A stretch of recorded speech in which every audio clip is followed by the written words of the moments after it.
Assalamualaikum warahmatullahi wabarakatuh, sahabat penyintas ambeien di seluruh Indonesia. Ini malam Jumat, saya pengen menceritakan tadi saya hampir ya di hari ini di WA seorang ibu yang sudah 2 bulan operasi ambeien dan masih sembelit, masih merasakan sakit.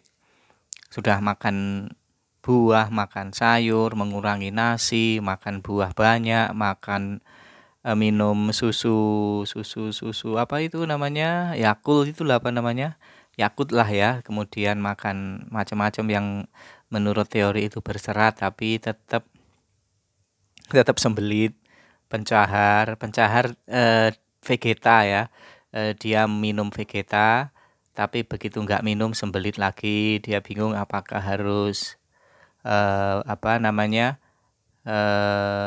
dilanjutkan atau tidak. Nah, itu tadi para si ibu-ibu ini kemudian WA saya, gimana saya harus berjuang, bagaimana lagi ini kok nggak berhasil terus, ini saya harus bagaimana, dengan apa saya harus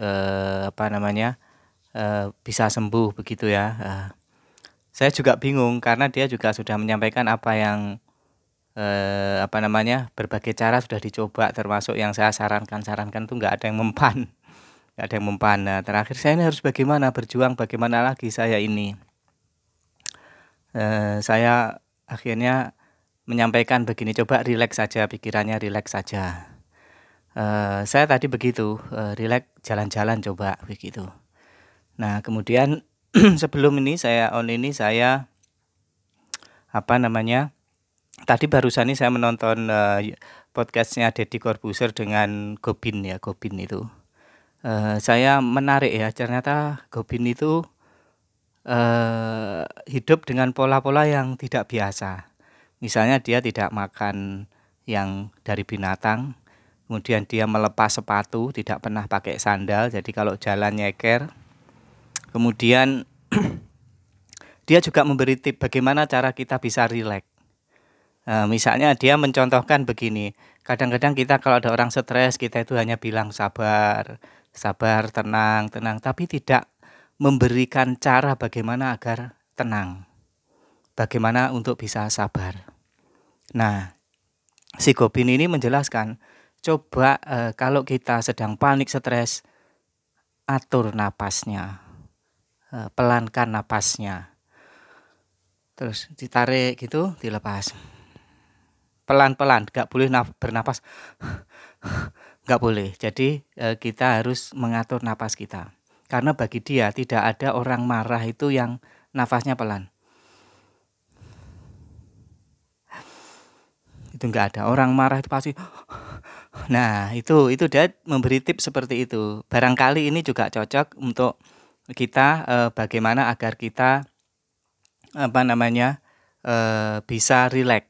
Coba atur napas kita, tarik, kemudian keluar pelan-pelan, tarik, keluar pelan-pelan, seperti itu ya.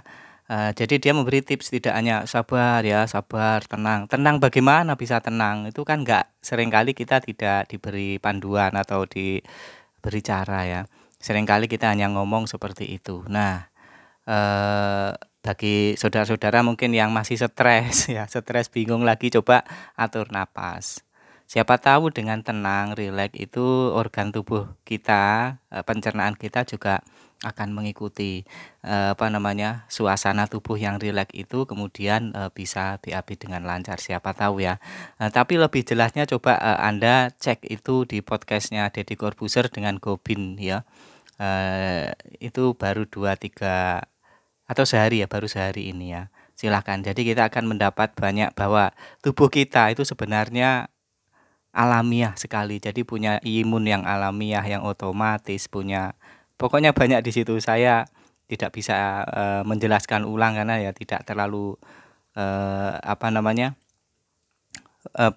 tidak punya referensi atau tidak punya ini yang cukup. Tapi ketika saya nonton paham maksudnya. Dia mencontohkan orang dulu itu tidak pernah ada yang sandalan.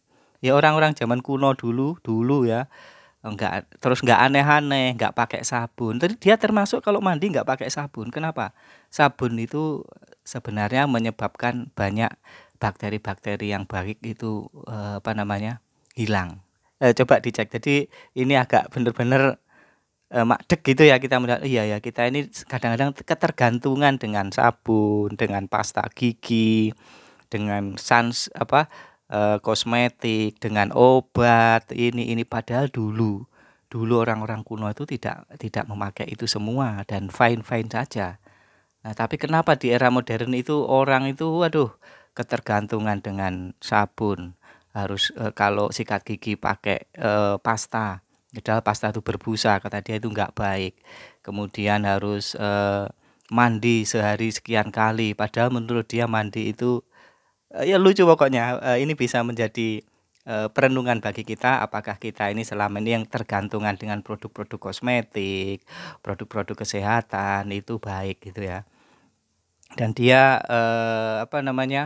bisa mengatur ritme tubuhnya itu dengan itu tadi, dengan napas ya.